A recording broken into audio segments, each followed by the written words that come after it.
Bapak, Ibu, dan saudara sekalian, bila kita menderita sakit, maka kita hidup dalam keterbatasan. Baik keterbatasan gerak maupun juga keterbatasan kita di dalam kehidupan, tidak dapat bekerja, tidak dapat melakukan kegiatan yang normal sehari-hari.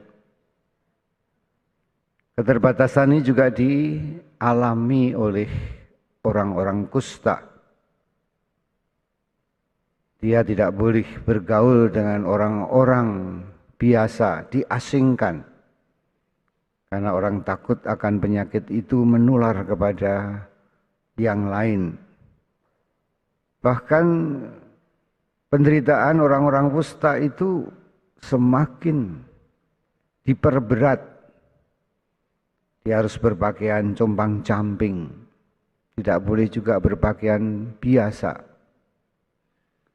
Bahkan dia harus berteriak, najis, najis, najis.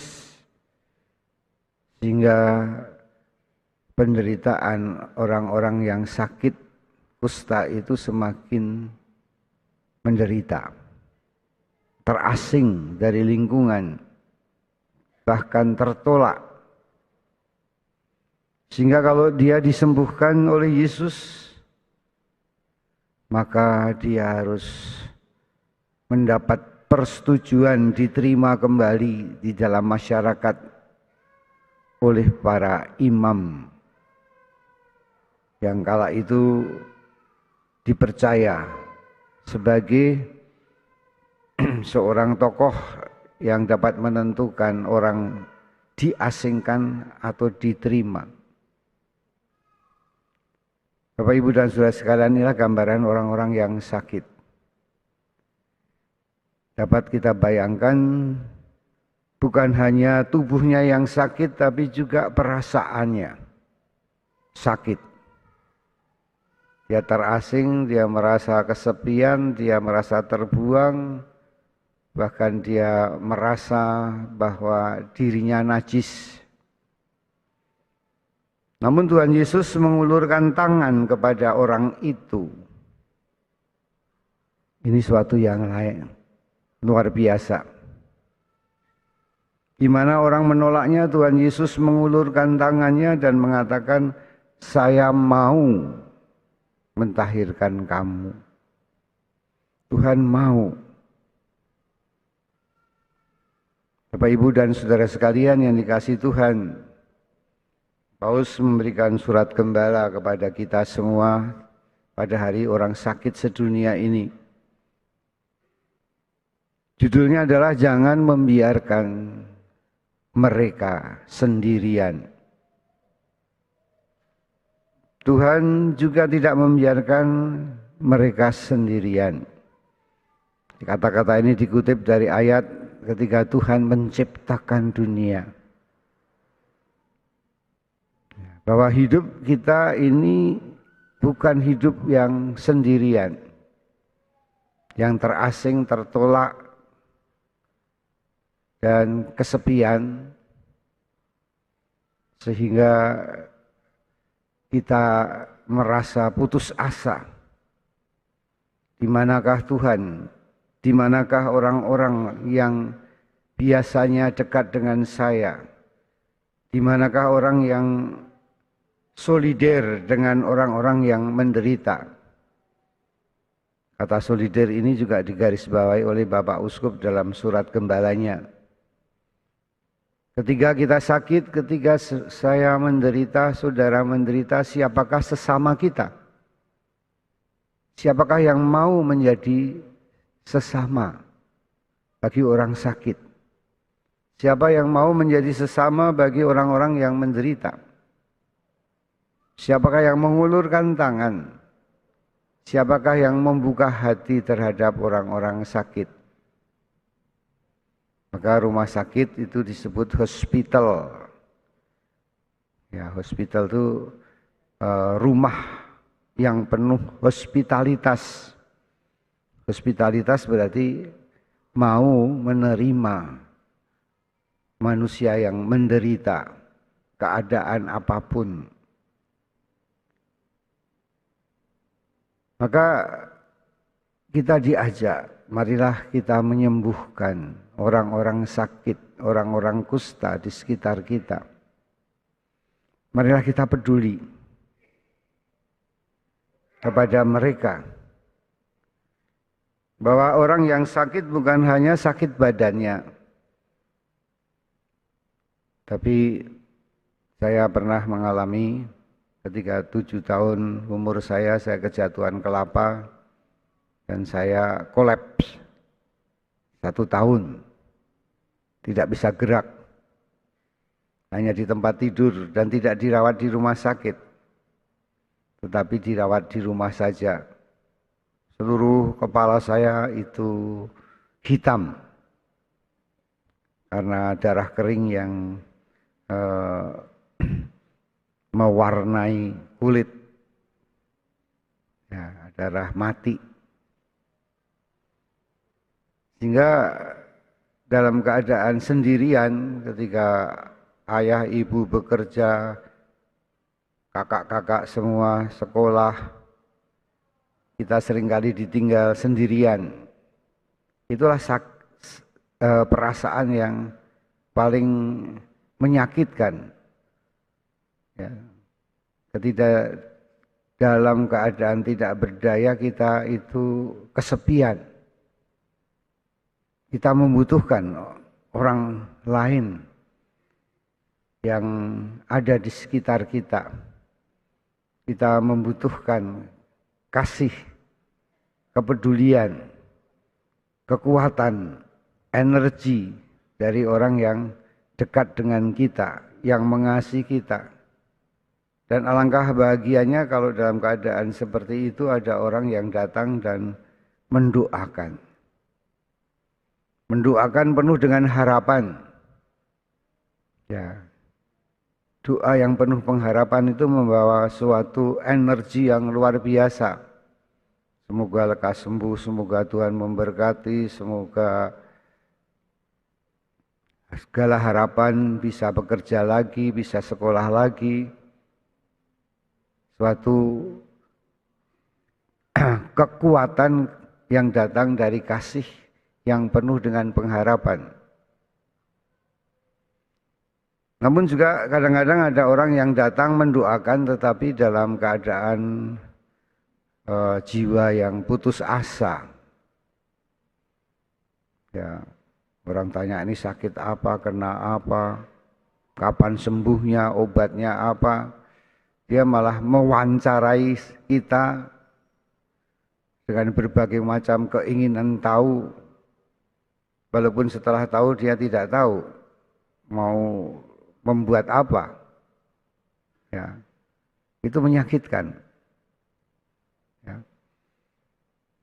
Dan kalau dia kemudian mulai berdoa, kemudian dia nangis, dalam doa nangis, Tuhan kasihanilah anak ini. Saya tidak bisa membayangkan nanti kalau dia besar, kalau dia hidup seperti apa. Karena ada hitam di semua kepala saya. Doa-doa ini melemahkan. Maka Bapak Ibu dan Saudara sekalian, sesungguhnya orang-orang sakit yang dipentingkan adalah kasih.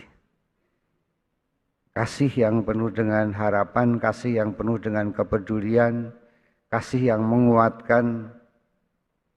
Juga jangan sekali-sekali mengatakan harus kita lawan penyakit ini. Bagaimana saya bisa melawan? Saya lemah. Saya tidak mampu. Dan saya tidak tahu. Tapi Anda mengatakan misalnya kita lawan penyakit ini.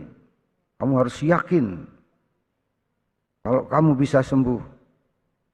Ini bukan harapan, tetapi kadang-kadang beban.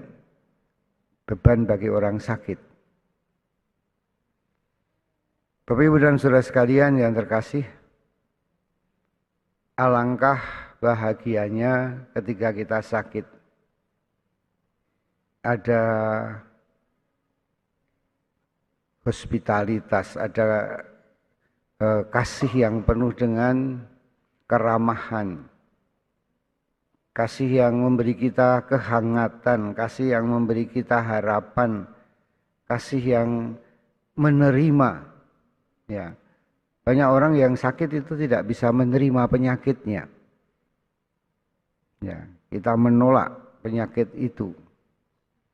Kita butuh kekuatan untuk menerima.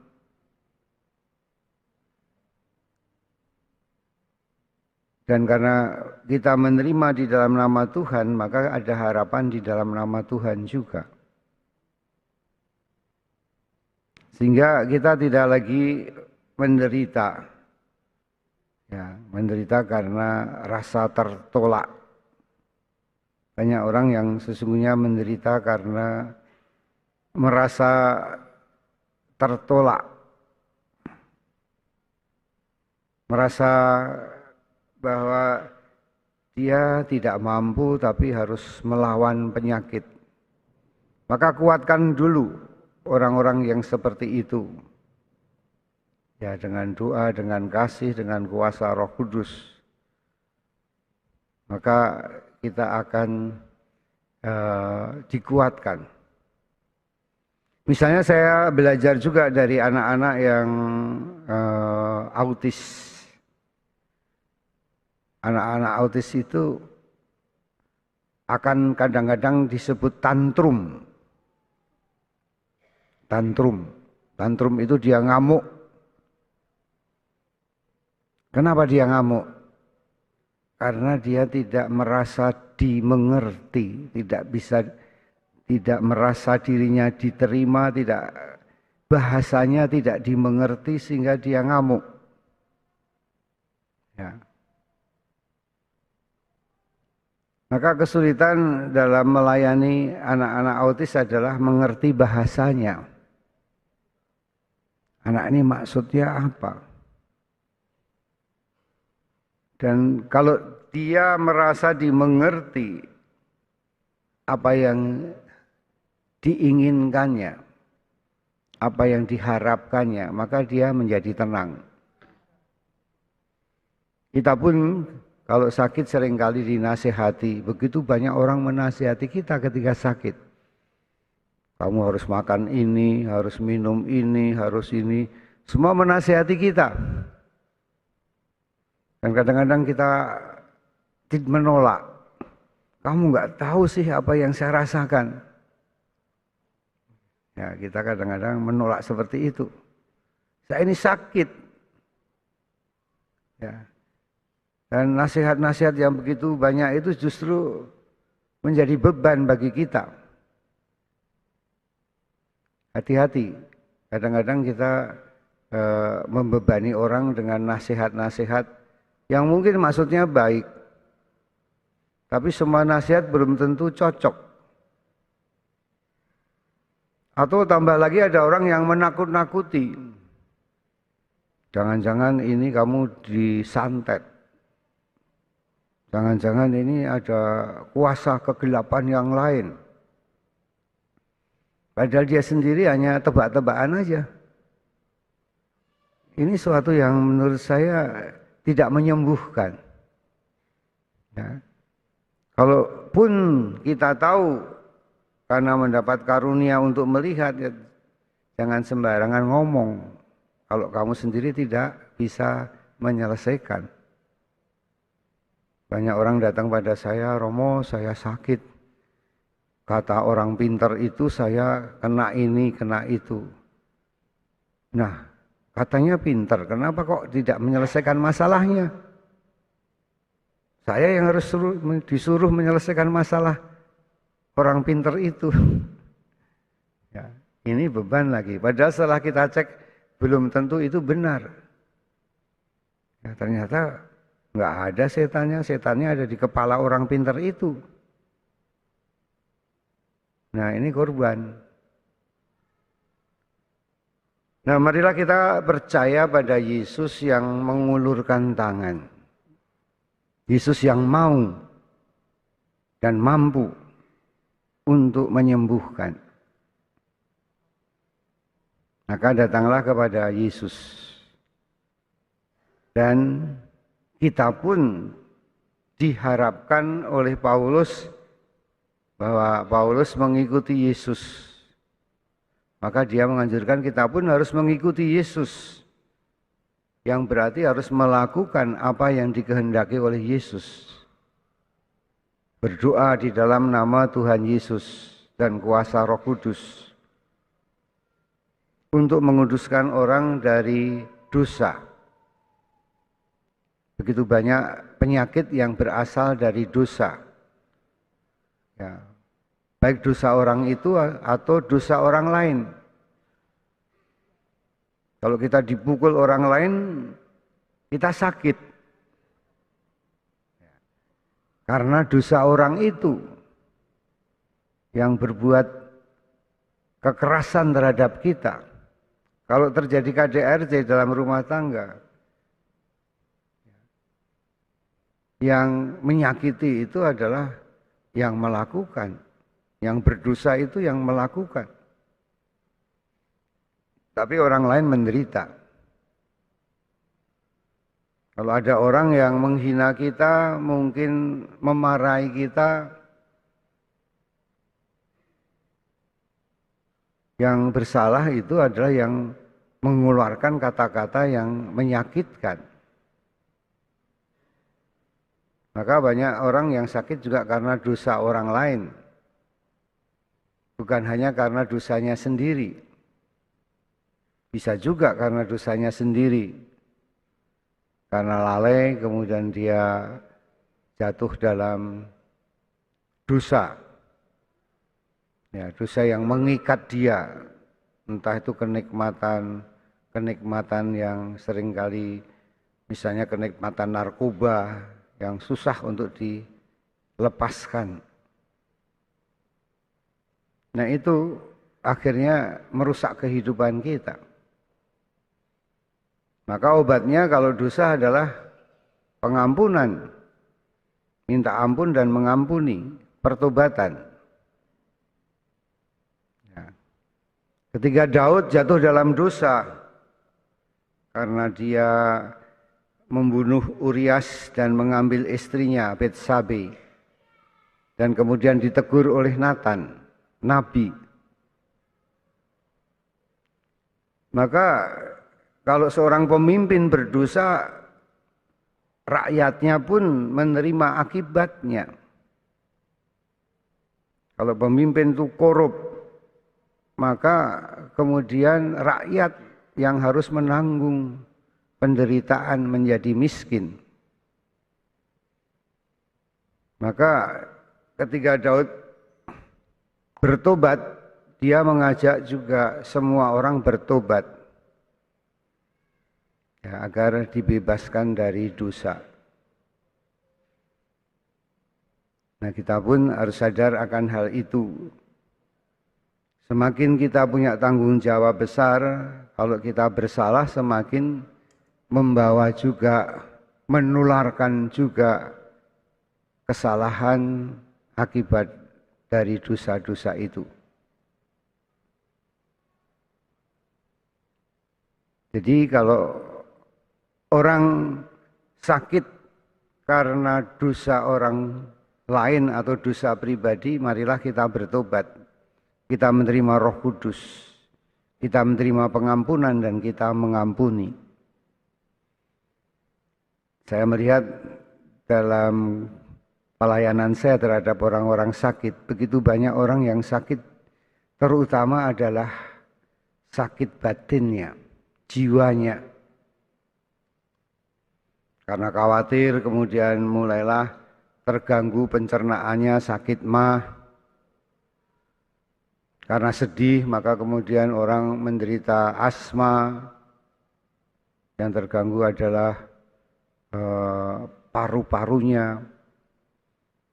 Karena ketakutan-ketakutan yang ada pada orang itu maka ginjalnya menjadi tidak berfungsi. Maka haruslah kita sadar bahwa penyakit batin, luka batin itu harus disembuhkan lebih dahulu. Kalau orang damai sejahtera maka dia sehat. Maka Yesus mengatakan pada si lumpuh itu, dosamu sudah diampuni. Karena dosanya melumpuhkan dia. Pergilah dan jangan berbuat dosa lagi. Angkatlah tilammu dan berjalanlah. Ini suatu penyakit yang berasal dari dosa. Kalau ada penyakit batin maka bisa berakibat pada penyakit fisik. Dan bisa juga berakibat pada penyakit rohani. Ya. Banyak orang yang terganggu roh jahat tetapi ternyata sumbernya dari luka batin. Maka Injil mengatakan kalau kamu membiarkan rumah itu kosong maka setan akan kembali 7 kali lipat. Kalau Anda kesurupan dan kemudian setannya diusir tetapi masalah luka batin yang membuat dia kemasukan setan, yang membuka pintu terhadap setan itu adalah luka batin, tidak diselesaikan maka setan akan kembali lagi. Demikian juga setan bisa juga mempengaruhi tubuh sehingga ada anak yang ayan karena roh kegelapan setan masuk di dalam tubuhnya. Jadi Bapak Ibu dan Saudara sekalian, kita ini manusia badan, jiwa dan roh. Dan kita bisa sakit. Bukan hanya badan, bukan hanya jiwa, tapi juga roh. Maka Tuhan memberikan Roh Kudus untuk menguduskan tubuh, jiwa, dan roh. Menyembuhkan orang sakit berarti menguduskan dari penyakit. Menguduskan dari roh jahat berarti mengusir setan. Menguduskan dari dosa, maka kita mengampuni orang-orang yang berdosa. Jadi saudara-saudara sekalian diharapkan untuk menjadi penyembuh. Menjadi penyembuh berarti menjadi orang yang peduli dengan orang-orang yang menderita, orang-orang yang sakit, orang-orang yang terasing, orang-orang yang kesepian. Orang-orang yang haus akan kasih Tuhan. Menjadi penyembuh berarti kita juga menjadi pengudus. Anda diberi kuasa Roh Kudus untuk menguduskan dirimu sendiri maupun orang lain. Untuk self healing maupun self exorcist. Berdoalah dalam nama Tuhan Yesus dan kuasa Roh Kudus sehingga kamu menguduskan orang dari dosa. Menguduskan orang dari penyakit, menguduskan orang dari roh jahat. Kadang-kadang dalam praktek saya merasa aneh karena ada orang yang hanya ekstrim. Ya, kalau ekstrim roh jahat gitu apa-apa setan. Karena ada umat yang sakit usus buntu kemudian didoakan dalam nama Yesus Kristus, setan yang ada dalam perut orang ini pergi. Ya salah. Salah diagnosa. Salah diagnosa, salah terapi. Ya. Dia harus dibawa ke rumah sakit dan ususnya harus dipotong. Karena ini fisik. Ya. Dia salah tafsir. Ada juga orang yang hanya percaya pada fisik semata-mata. Anda sakit mah hanya perlu minum milanta. Tapi kalau kekhawatirannya tidak dihilangkan, ya kembali lagi sakit mah. Ya. Maka disinilah Tuhan mau menyembuhkan badan, jiwa, dan roh. Dia memberikan badannya, tubuhnya, terimalah tubuhku. Dia memberikan rohnya kepada kita agar roh jahat pergi. Dia memberikan darahnya untuk jiwa kita disucikan. Maka jadilah pendoa yang mendoakan tiga-tiganya. Mungkin Anda tidak perlu tahu benar-benar ini karena tubuh, jiwa, atau roh. Ya.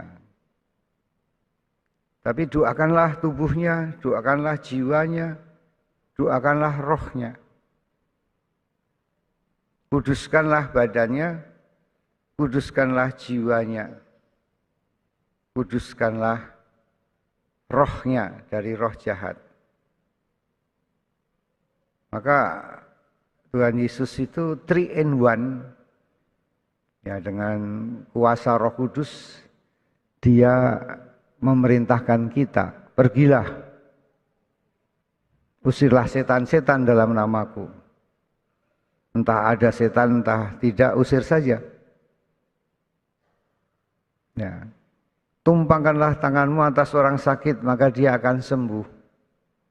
Ya, tumpangkan tangan saja. Entah dia sakit apapun, Tuhan yang tahu, biarlah Tuhan bekerja melalui doamu.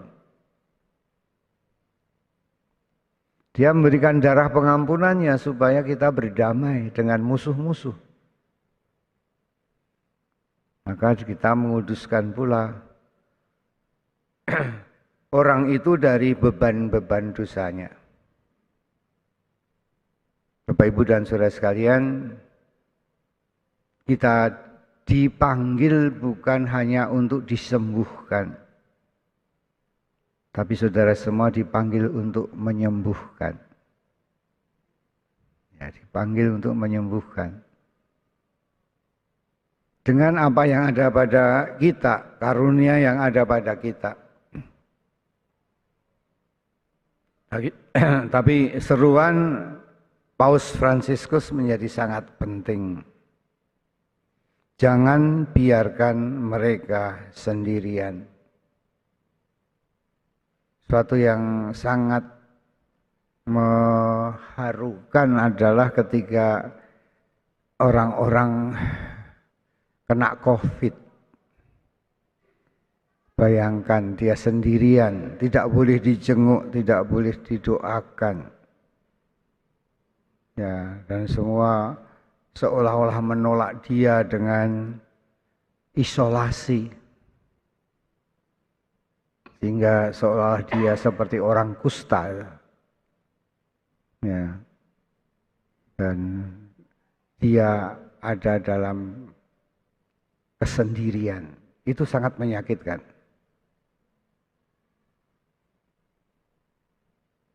Tapi Tuhan mengatakan jangan biarkan mereka sendirian.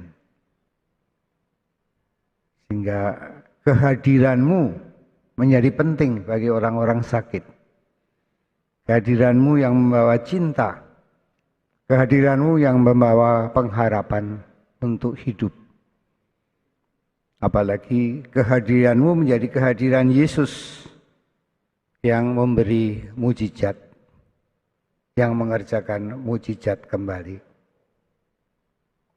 Dan kedua, berdoalah dalam nama Tuhan Yesus dan kuasa Roh Kudus untuk menyucikan orang dari dosa, dari penyakit, dan dari roh jahat. Maka kalau kamu berniat sungguh-sungguh mengasihi orang-orang sakit, mendoakan orang sakit, menyembuhkan orang sakit, akhirnya apa? Akhirnya kita juga disembuhkan. Ya. Dengan memberi kita menerima, dengan mengasihi kita dikasihi, dengan menyembuhkan kita juga disembuhkan. Maka marilah kita sadari Tuhan Yesus hadir dalam dirimu. Aku mau untuk membantumu, aku mau untuk menyembuhkanmu. Dan dia juga menggerakkan belas kasihan di dalam hati kita. Dan hari ini Tuhan mengatakan, aku mau supaya kamu membawa kasih yang penuh harapan dan kesembuhan. Aku mau hadir dalam dirimu untuk mengasihi mereka yang sakit, menderita, kesepian, tertolak, dan terbatas kehidupannya. Mari kita berdiri menyatakan iman kita.